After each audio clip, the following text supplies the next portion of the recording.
It was a beautiful sunny day at the end of June when we took a trip to the Ribena farms. There's Samantha and her family, the Cresswells, the Perkins. There were 12 families who all won a competition to spend the weekend here. We went to 3 farms, one in Kent, one near Colchester, and one in Herefordshire. We got to see these lovely farms where they grow blackcurrants for Ribena and meet the farmers who grow the fruit. Hello, Anthony! What a fantastic day, isn't it? I'm John. I was born in our spare bedroom, so I haven't really moved very far.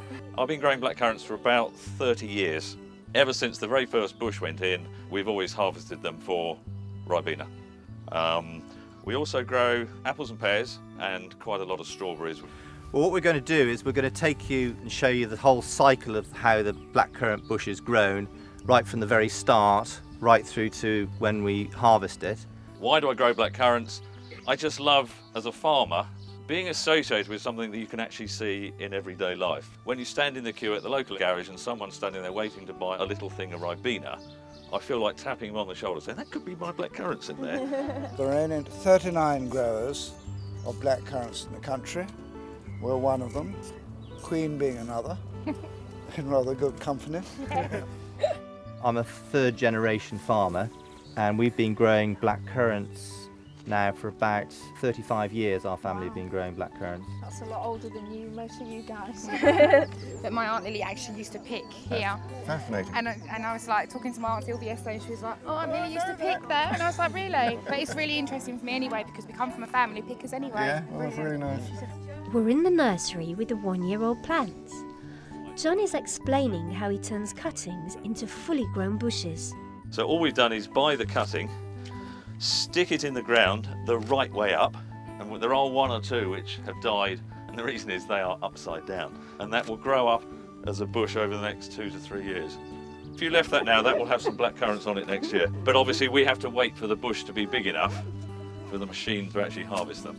Would anyone like take it home and put it in a pot and it will grow? Go on. And if it has a good crop, don't put me out of business. There are some blackcurrant bushes for you to take home if you want. Harry, get a blackcurrant bush. Anthony is showing Lily, Jessica and Georgia the tickler. That's the machine that harvests the berries by shaking them off the bush. And those fingers vibrate really, really fast. So if you go like that, look, see, and the berries fall off then.